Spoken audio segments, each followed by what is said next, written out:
The production of this program is made possible thanks to the support of the following and viewers like you. The logic of being unreasonable sounds like an oxymoron, says Bob Stamnes. Unless, of course, you know exactly why you are being unreasonable, he continues.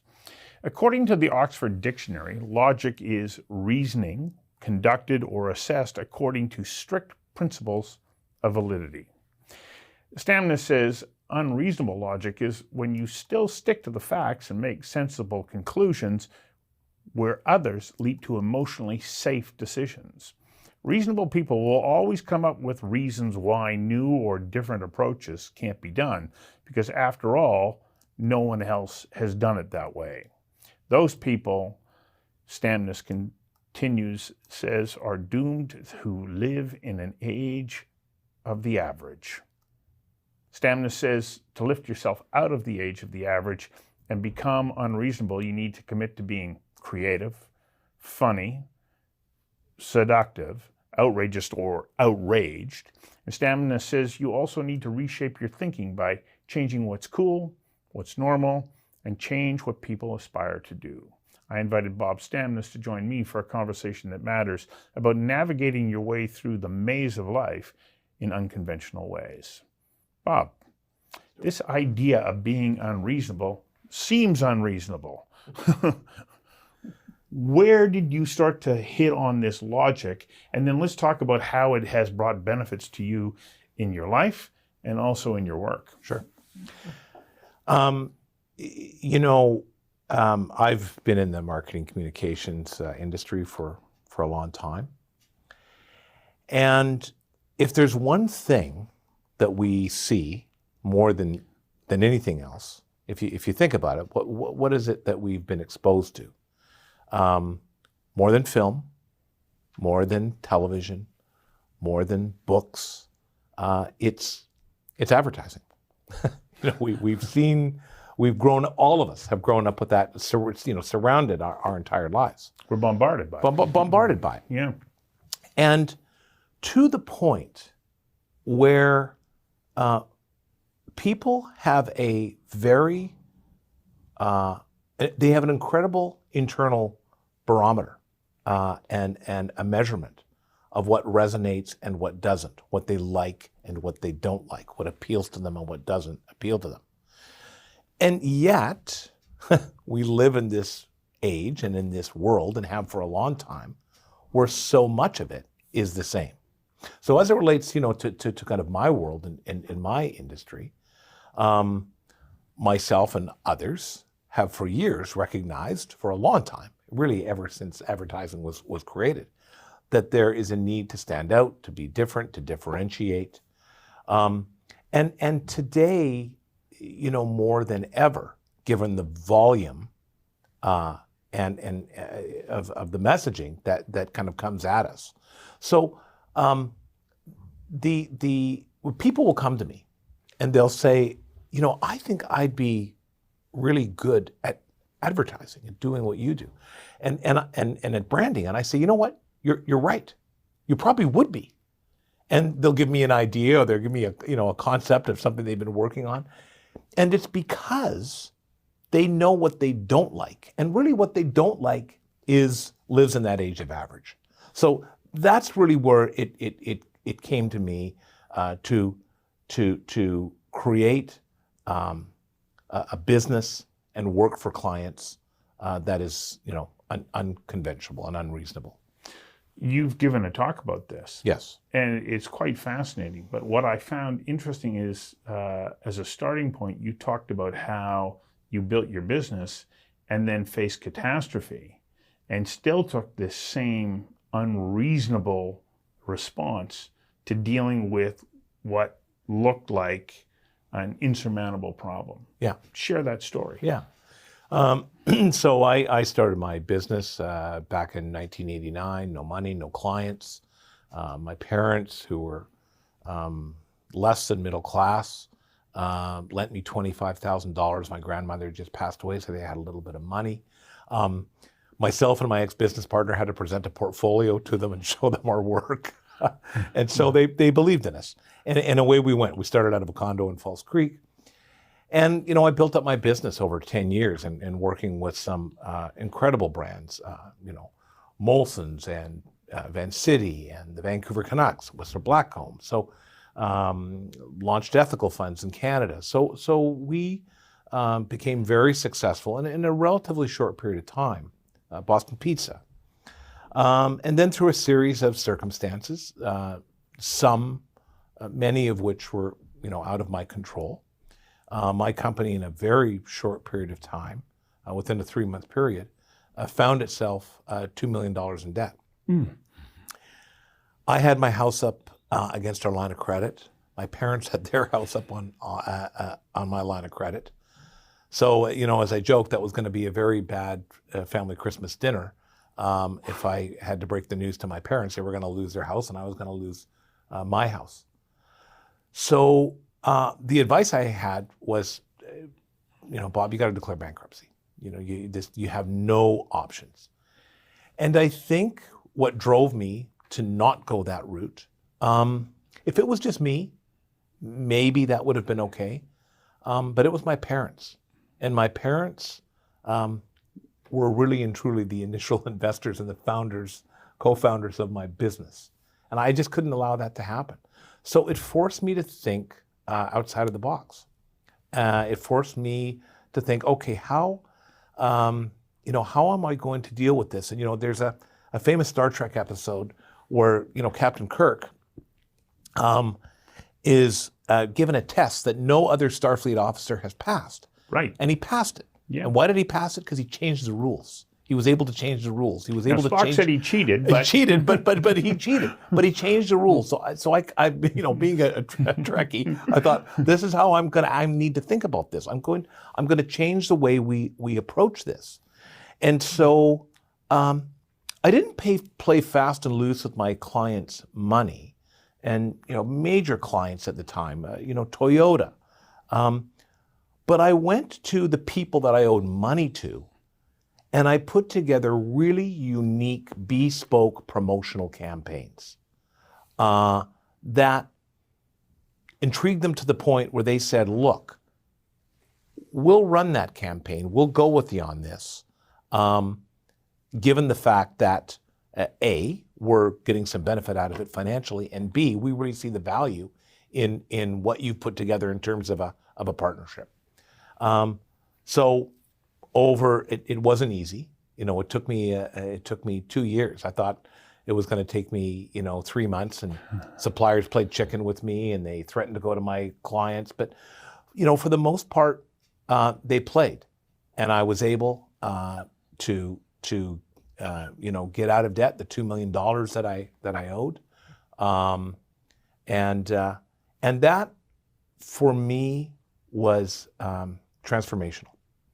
And it was seminal in my career at proving to myself that by being creative, by being unreasonable in terms of my approach to how typically we might have constructed or developed campaigns, that would, ultimately not only save my company, but coming out of the ashes, form the foundation of a company to this day that has wonderful clients and staff and does really good work.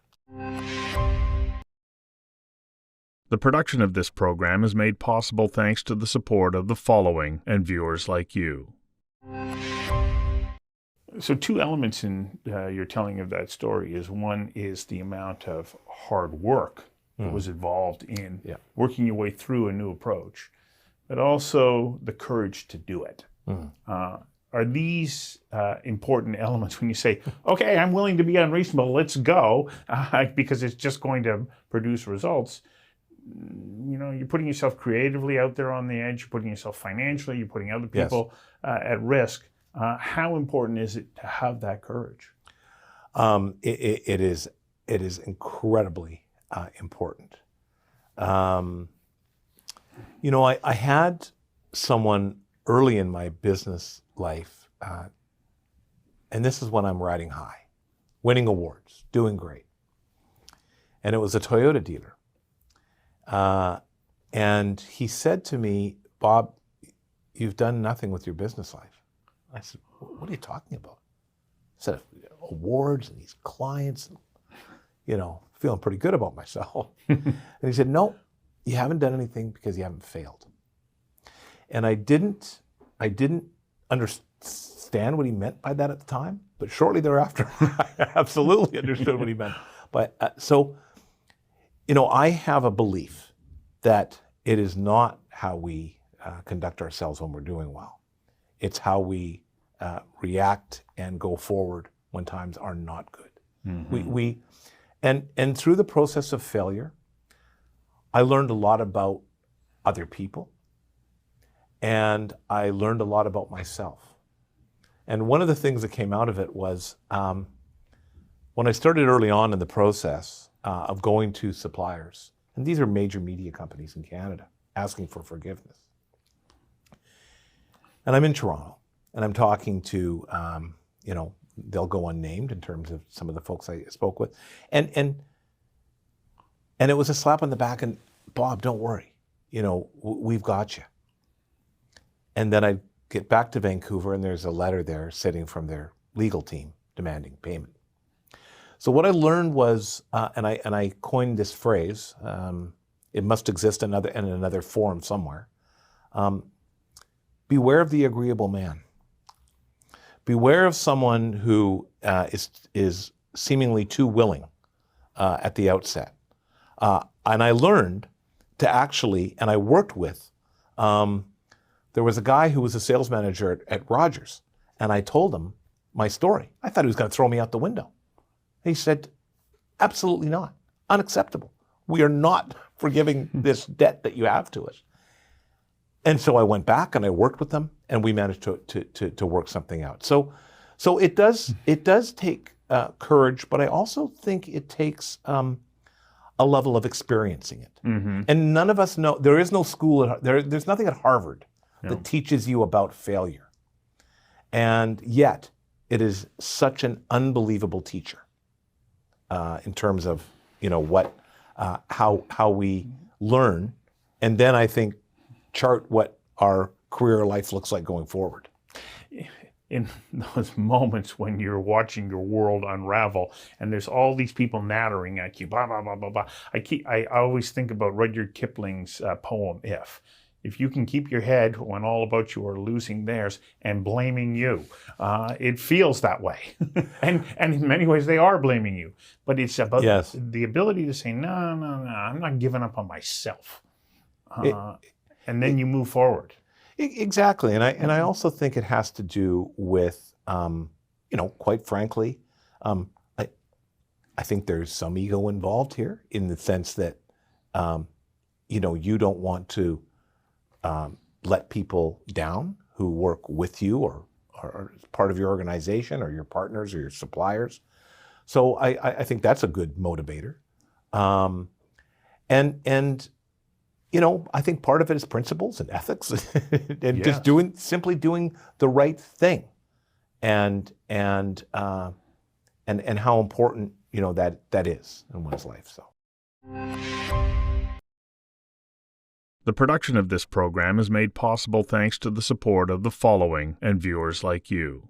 Where did you come up with the idea of living in the age of the average? I like that as well. Well, look, we're surrounded by average, and it is so ubiquitous. If you look at going from look at every major city in the world.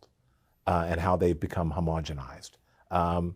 Architecture, with exceptions, of course, exceptions to all of this. Automobiles, household goods and appliances, and yet, what is it that takes us back? What is it that engages us? What is it that people comment about? It is the things that are not those things. It is the things outside of the age of average, and so. If we, talking in the business context and the brand context, if you need to stand out, and everyone does need to stand out, even Apple, even Tesla, even Microsoft, you go back to those early days, you look at what Steve Jobs did. They were not a common company, Apple, when they were launched. Today, they're part of, the fabric of our lives. But they were unreasonable in their stories and in their approach. And yet the problem today is, we live in a very disposable society, and we want solutions yesterday. Mm-hmm. We want results yesterday. And I see this with entrepreneurs. I see this with business people. They want to, short circuit or get to where they want to get to as quickly as possible. But, in order to do that, we need to be creative in our thinking and our approach to get there. And, you look at Apple and you look at Tesla and you look at lots of other examples. They may be there today, but that's not where they started. And they started by being unreasonable. They were unreasonable brands. They were disruptors in their categories. They were willing, a lot of people, say what you will about Elon Musk, they laughed at him when he first introduced, the concept of electric vehicles, and many in the automotive industry predicted his downfall. Mm-hmm. So I think that, the one thing I see in working with a lot of young brands and a lot of, young entrepreneurs is to not fall into a conventional way of thinking and to always be thinking about what not living in the age of average looks like. So if the rest of my category is this, what am I? Not gratuitously, not to gratuitously, because and again, it's a bit of a danger. Mm-hmm. Let's just go out and kind of be unreasonable and do things for the sake of doing them. Yeah. There needs to be some cavalier about this. Absolutely. Yeah. So there needs to be some thought and some rigor in and around, as I like to talk about, making creative part of your operating system, making creativity, having a line item on your P&L that says creativity. Now, what does that mean? And people, have this notion that being unreasonable, I can't do that because that would cost me too much money. I can't afford a digital campaign, or I can't afford an outdoor billboard, or I can't afford to. No, being unreasonable has to start with how you're going to position yourself, mm-hmm. And what the value of that means. And it could simply be replicated in somewhere like your email signature or your website, or how you're choosing to one-on-one communicate with people. Isn't it interesting how in the age of average, we're so used to communicating via email? How delightful is it for anyone, and perhaps more of our generation, to receive a handwritten note, to receive, something that is so personalized? That is no longer average. The production of this program is made possible thanks to the support of the following and viewers like you. How importantly, you talk about creativity, and I think that this is at the key of what we're talking about. How important is it to continually go around wondering, what if I did it this way? Or what if that? Is the question, what if, essential in opening up a creative mindset? 100%. So part of my job, my job involves at its heart being curious. If you want to succeed, I believe, in life and in business, remain curious. And by remaining curious and by being curious and asking questions, this is a path, I think, part of the path towards success. There was an article in Inc. magazine a number of years ago, and the title of the article was The 3 Most Powerful Words in Business. And the 3 most powerful words in business are I don't know. And it's in the context of not pretending that you know the answer. You know, I am not interested if I talk to someone about a job or an opportunity. I'm kind of less interested in them telling me what they know. I'm actually more interested in seeing and understanding whether or not they're interested in what they don't know. And so by virtue of being curious in business, and the what if is absolutely essential towards ultimately being creative. Because, you know, oftentimes, you know, there's many businesses that have a real sense of where they want to go, what they want to do, and what that needs to look like. Where those businesses start to fail is accepting that once that journey started. You constantly need to be asking yourself the questions and surrounding yourself with people who you can ask. You know, what do you think? How did that feel to you? What did that look like? So yeah, I think it's the what if is mandatory. I also found it interesting in your sort of principles around being unreasonable. You said, be funny. Why is it so important to be funny? Well, you know, I mean, humor is the great equalizer. You know, it is the one thing that no one has kind of you know, their own constituency in and around. I mean, humor is everyone loves funny.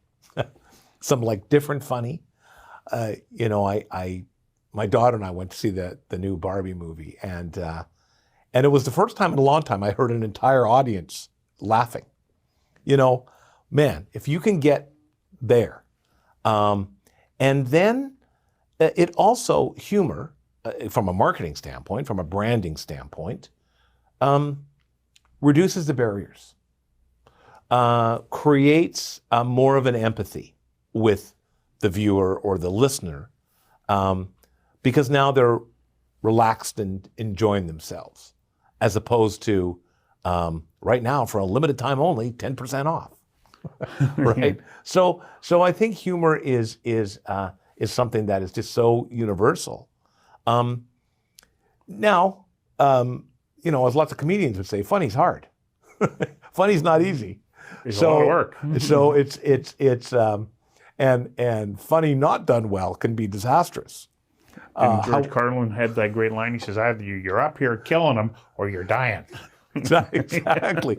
So, but that said, I think, and particularly in the times we're living in, with the, you know, all of the anxiety and the news and what we're seeing and kind of faced with, I think humor is a nice deviation of that.